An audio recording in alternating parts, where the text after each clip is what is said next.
Hey everyone, welcome to my channel. तो आज हम करेंगे क्लास 4 का फैक्टर्स एंड मल्टीपल्स का चैप्टर। इसकी एक वीडियो मैं ऑलरेडी अपलोड कर चुकी हूँ कि किस तरीके से हम फैक्टर्स और मल्टीपल्स निकालते हैं।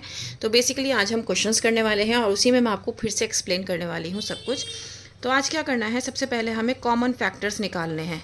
ठीक है, फैक्टर्स निकालने किस किस के, 8 के और 12 के निकालने हैं। पहला क्वेश्चन है 8 और 12 के मुझे कॉमन फैक्टर्स निकालने हैं। तो कॉमन फैक्टर्स हम कैसे निकालते हैं, हमें ये चेक करना होता है कि 8 जो है वो किस किस के टेबल में आया है और 12 जो है वो किस किस के टेबल में आया है। तो इसका ईजीएस्ट मेथड होता है, हम क्या करेंगे, एलसीएम निकालेंगे। पहले मैं 8 का निकालूंगी, हम सेपरेटली निकालेंगे ताकि हम आसानी से इसके फैक्टर्स लिख सकें। सो 2 4 ज़ा 8, 2 2 ज़ा 4, 2 1 ज़ा 2।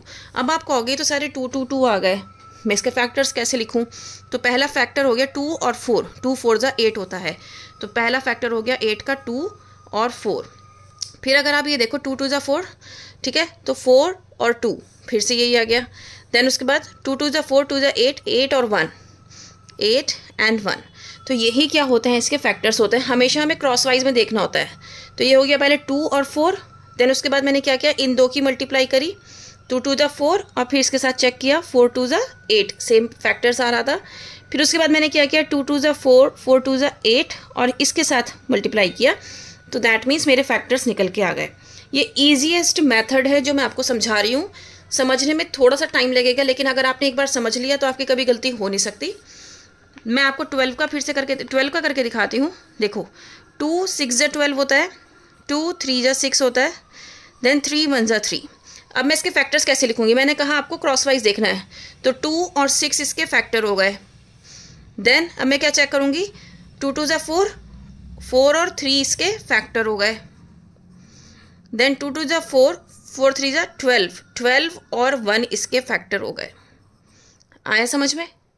तो अब हमें क्या निकालना था, हमें कॉमन फैक्टर निकालना है जो दोनों में सेम है। एक तो 2 सेम है, एक तो 4 सेम है, और क्या सेम है, 1। तो कॉमन फैक्टर्स क्या हुए, CF means common factor 1 2 and 4। ठीक है, समझ में आया। अगर नहीं समझ में आया मैं नेक्स्ट क्वेश्चन कराती हूँ, उसमें आपको समझ में आएगा। सेकंड क्वेश्चन आपका फैक्टर्स ऑफ 12 एंड 18। अब मुझे यहाँ पे 12 के लिखना है और यहाँ पे 18 के लिखना है। फिर से हम क्या करेंगे, एलसीएम मेथड अपनाएंगे।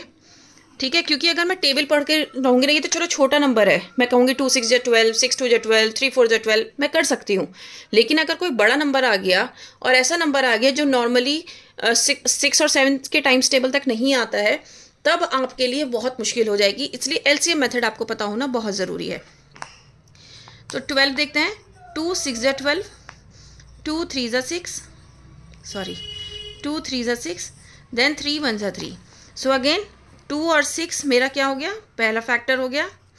देन 2 2 ज़ा 4, 4 3 ज़ा 12, तो 4 और 3। देन 2 2 ज़ा 4, 4 3 ज़ा 12, तो 12 एंड 1। ये मेरे फैक्टर हो गए 12 के। नाउ अब मुझे किसके फैक्टर निकालने हैं, 18 के। तो 18 का मैं एलसीएम लूँगी।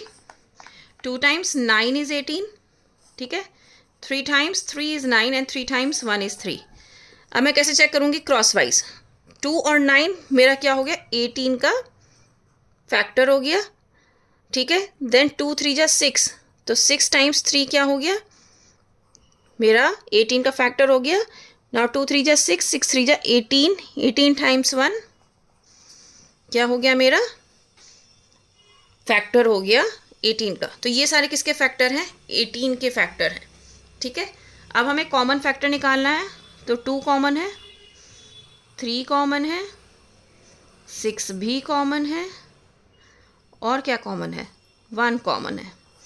तो देखो कॉमन निकल के आ गया। हमें ऐसे सर्किल करना होता है कॉमन निकालने के लिए।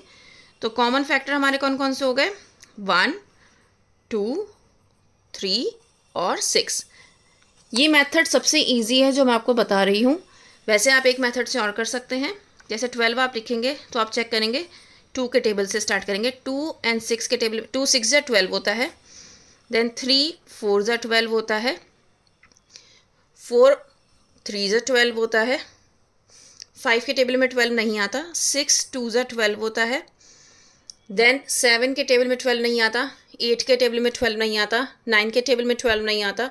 10 और 11 के टेबल में 12 नहीं आता। 12 अपने टेबल में आता है। तो 12 1 ज़ा 12 होता है और 1 12 ज़ा 12 होता है। तो या तो आप ये वाले सारे ले लो या फिर ये वाले सारे ले लो। तो ये सारे क्या हैं, फैक्टर्स हैं। अगर यकीन नहीं आता तो चेक करो, यहाँ पर 6 4 3 2 6 4 3 2 12 के फैक्टर हैं, 112 112, और वही हमने एलसीएम मेथड से निकाले। तो आप कोई भी मेथड अपना सकते हो, इसमें टाइम लगता है, एलसीएम वाले में टाइम नहीं लगता है। ठीक है, उम्मीद करती हूँ कि ये मेथड आपको समझ में आए होंगे। मैं आगे और क्वेश्चंस कराऊंगी नेक्स्ट वीडियो में फैक्टर्स के, ताकि आपको ये बहुत अच्छे से समझ में आ जाए। Please like share and subscribe. That's all, thank you.